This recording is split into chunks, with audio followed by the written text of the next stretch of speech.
Yo, what's up mga kalapatids? And welcome back dito sa Jeffoy Love TV. So, for today's video natin mga kalapatids, ayan. Gagawa tayo ng ating probiotic. Yan, Jeffoy Love TV Probiotics mga kalapatids. Ito, gagawa tayo. At ito yung ating mga sangkap. Ito yung saging, honey, molasses, and then meron tayo ditong malunggay. At lalagyan din natin ng Yakult mga kalapatids. At ayan, tara, samahan nyo ako, magdi-DIY tayo ng probiotics. Let's go! Ayan, first step natin mga kalapatids, siyempre ito, hihimayin muna natin yung ating malunggay. And then, kakatasan natin mamaya, after natin mahimay, i-blend natin or i-process natin para lumabas yung katas. Ayan, tara. And then, ito rin yung saging natin, i-blend din natin. So mamaya pag halu-haluin natin, and then lahat ng sangkap halu-haluin natin at ipe-ferment natin. So ayan, tara, samahan nyo ako mga kalapatids.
Ayan mga kalapatids, ready na yung ating mga ingredients.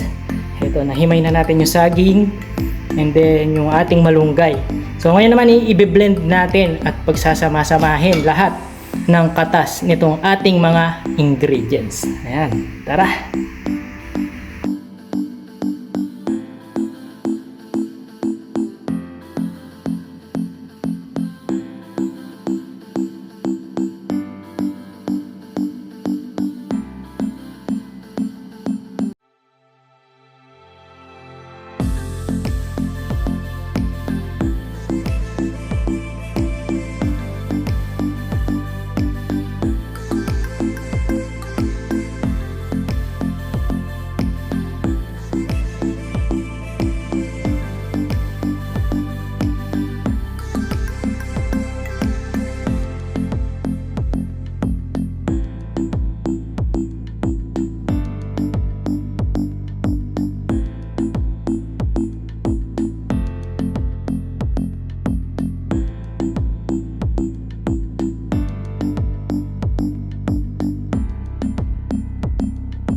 So yun guys, kumpleto na itong ating DIY probiotics.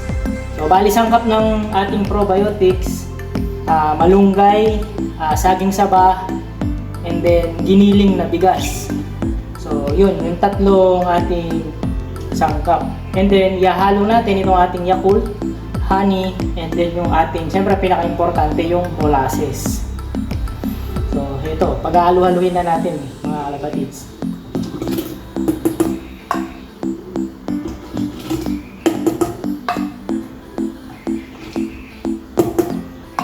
Tapos itong ating honey, tansyahan lang, pero mas marami, mas maganda. Itong honey, ayan, wild honeybee. Damihan natin. So, kita nyo yung purong honey mga kalapatids, medyo malapot. So, ito, mabibili ito sa mga supermarket.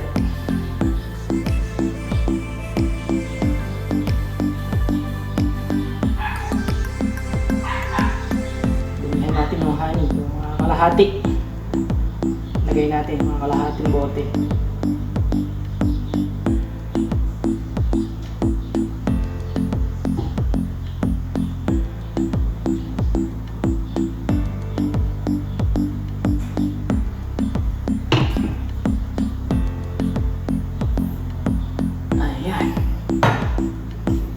Then last but not the least, itong ating molasses.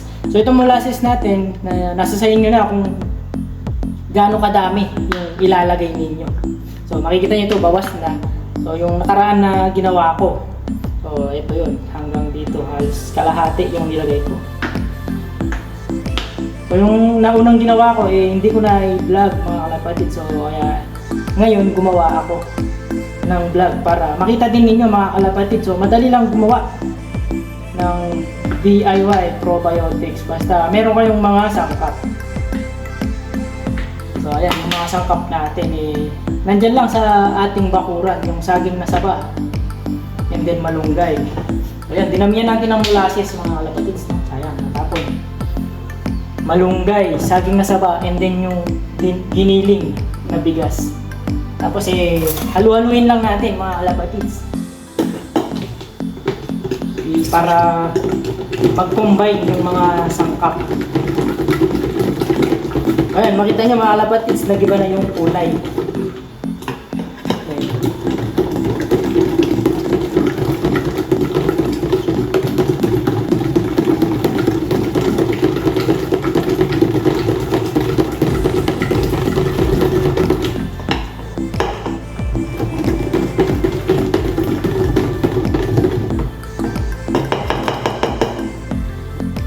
Yun, napakabango na mga kalapatids.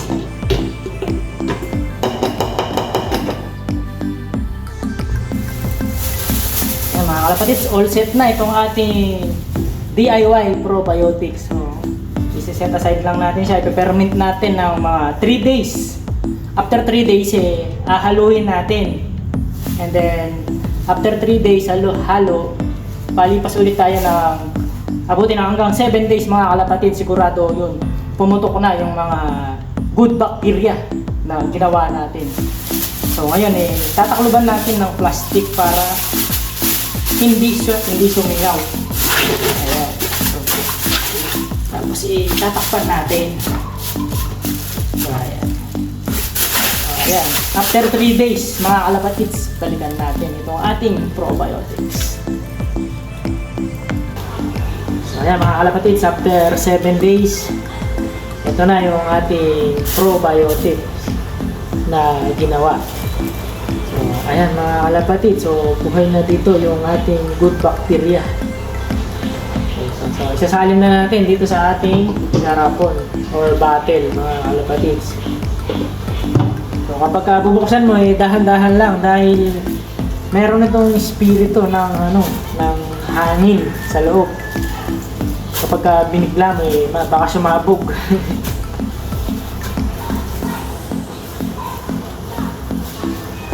Ayan tingnan nyo nakaloobo dito sa taas.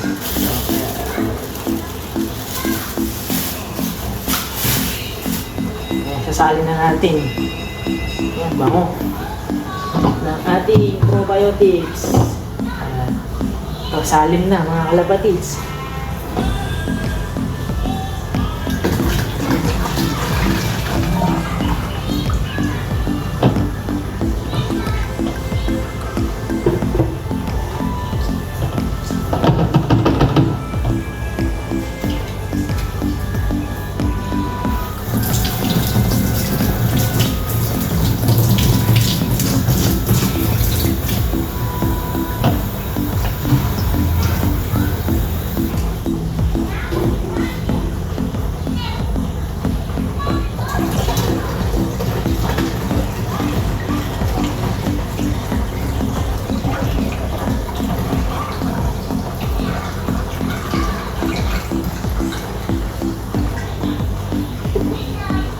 huwag natin pupunuin mga kalapatids dahil meron itong hangin.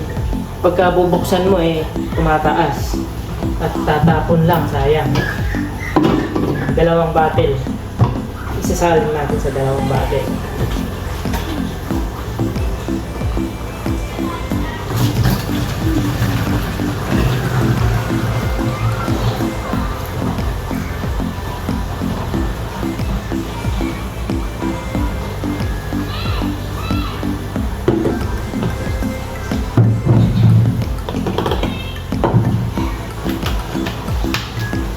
Takpan na.